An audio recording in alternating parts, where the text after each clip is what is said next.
Hello, namaskar to everyone. Welcome to Iron Stock Market Analysis, your go-to place for market updates and investing ideas.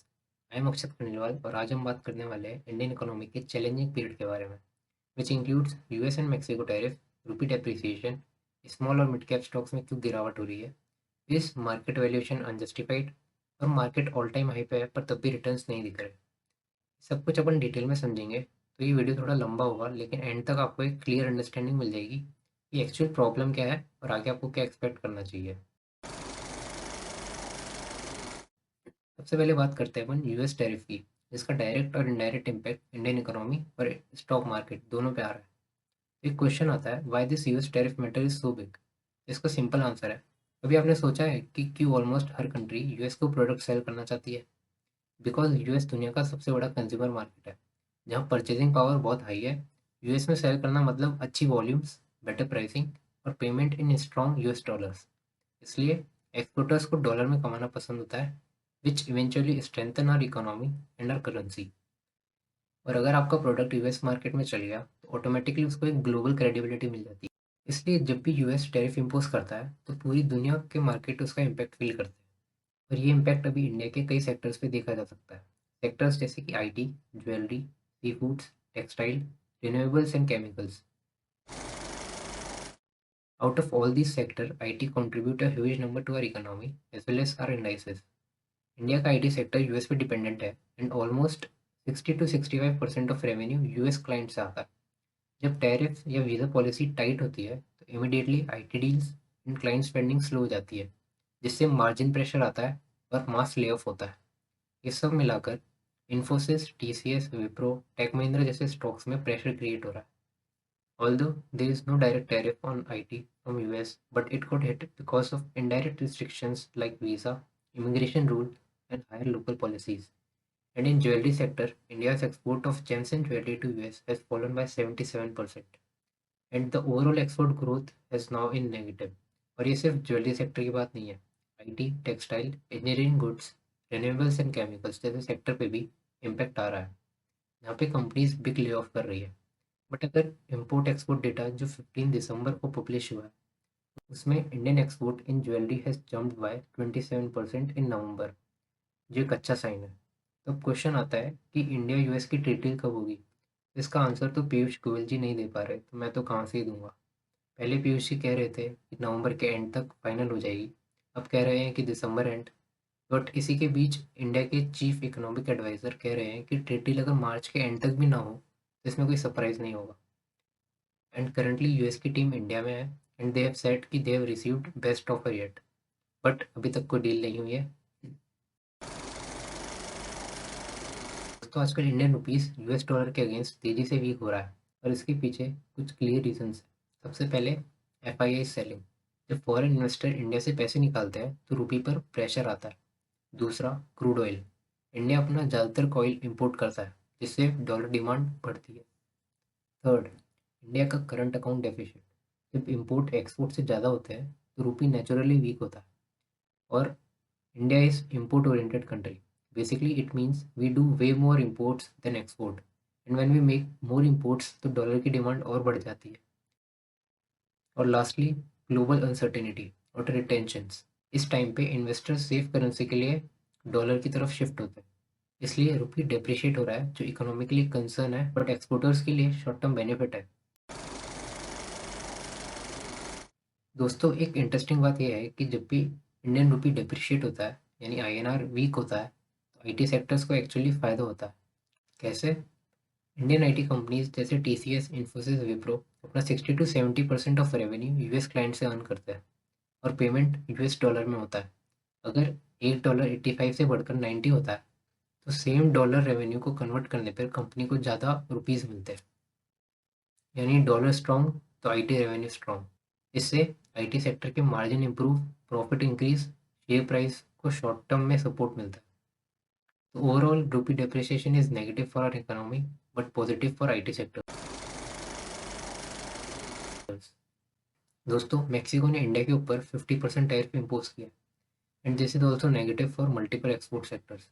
Mexico हमारे लिए important export market है, specially for automobiles, auto components, steel, chemical, pharmaceuticals and engineering goods. 50% tariff का मतलब है कि Indian products Mexico में 50% ज़्यादा expensive हो जाएंगे। जब प्रोडक्ट कॉस्टली होता है तो उसकी डिमांड गिरती है, और शॉर्ट टर्म में कंपनीज को थोड़ा बहुत ऑर्डर स्लो डाउन और मार्जिन प्रेशर फेस करना पड़ सकता है। अगला पॉइंट है एफ आई आईज का बिहेवियर। रिसेंट डेटा शो करता है कि F I eyes net seller बने हुए हैं इंडियन मार्केट में, मतलब लार्ज ग्लोबल फंड्स पैसा निकाल रहे हैं। ये एक बेरिश सिग्नल है, बिकॉज लिक्विडिटी एंड सेंटिमेंट का major part F I Is पे डिपेंड करता है। But thanks to D I Is and mutual funds for maintaining the buying sentiment, you can see the data of FIS selling and DIS buying. But remember, DIS की buying doesn't mean कि market crash नहीं करेगा. It combinedly depends on domestic institutions, retail interest, earning quality of companies. अगर companies के fundamental strong है, FIS का temporarily exit एक opportunity भी हो सकता है। What to check here is, कौन से सेक्टर से FIS बाहर जा रहे हैं और कौन से सेक्टर में वो पैसा रोटेट कर रहे हैं, डोमेस्टिक फंड्स क्या कर रहे हैं, और जो वैल्यूएशन है वो जस्टिफाइड है कि नहीं है। अब सबसे important point, market all time high पे है, निफ्टी 26,000 के पास में है, लेकिन इन्वेस्टर के पोर्टफोलियो में अभी भी रिटर्न्स नहीं दिख रहे। इसका सिंपल रीज़न ये है, indexes represent the float weighted average of 50-30 of the largest Indian companies listed on stock exchange.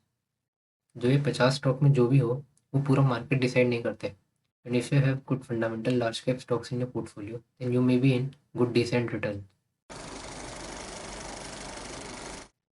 Y small and mid caps stocks are falling, एक मेजर इशू है। इस स्मॉल मिड कैप में over valuation peak पर है। पिछले सालों में small caps में 200 से 400% तक की रैलीज आई है। पी रेशियो 60, 80, 100 तक चले गए। जहां अर्निंग्स लो है, वो स्टॉक्स भी रैली दिखा रहे थे। Micro caps companies without profit, low revenue companies 2-3x return दे रहे थे। आईपीओ 80 to 100% की लिस्टिंग गेंस दे रहे थे, और अब ये वैल्यूएशन बबल खाली हो रहा है। So this correction is normal, and in this correction, retailers are the one who are selling heavily. So what should investor do? So to answer this question, let's summarize the Indian market. US teasing India with 50% tariff. Now Mexico also imposed 50% tariff. US pressure बना रहा है India पे to cut cheap oil trade with Russia, and to counter the tariff, Indian government has given GST cuts, which helped a lot from market perspective. अक्टूबर में जो rally आई थी उसकी वजह GST कटी थे, विच led by auto sector, FMCG, metal, PSU banks. और जैसे कि Q2 रिजल्ट सीजन गया, overall results were not so impressive and the growth guidance was missing in most of the companies. Considering all the factors above, trade deal, tariff, FIA selling, my view is yes, investing in India is a good option. It is a growing economy with lots of scope, but selective is a key.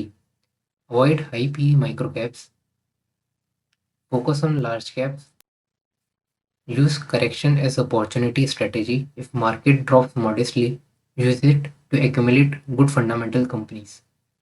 Corrections are great for SIP averaging. Never ever exceed your small cap investment from 15%. And don't buy in FOMO, especially in AI semiconductor sectors.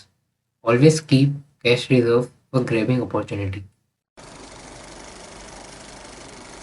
दोस्तों, India के latest import export numbers काफ़ी interesting picture दिखाते हैं। नवंबर 2025 में India के total export 73.99 billion रहे, जो 15.5% year on year growth है, जबकि इंपोर्ट्स थोड़े कम हो गए, 80.63 बिलियन रहे।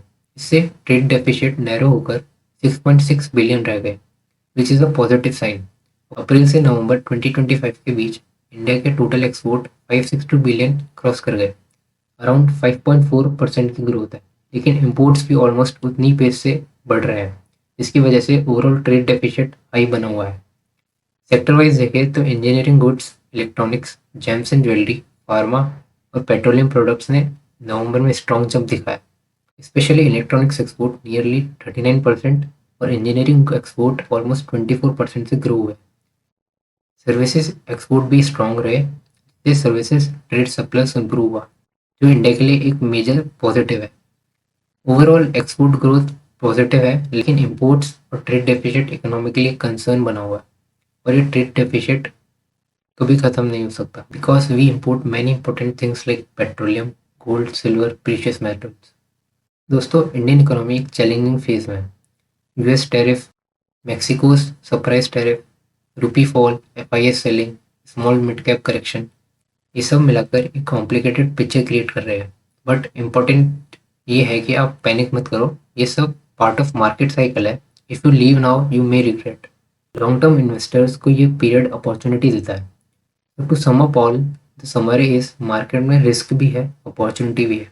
Time to be smart, selective and patient. अगर आपको ये ब्रेकडाउन यूजफुल लगा तो लाइक, कमेंट, शेयर ज़रूर करिए। Stay safe, stay invested, and see you in the next video. Happy investing.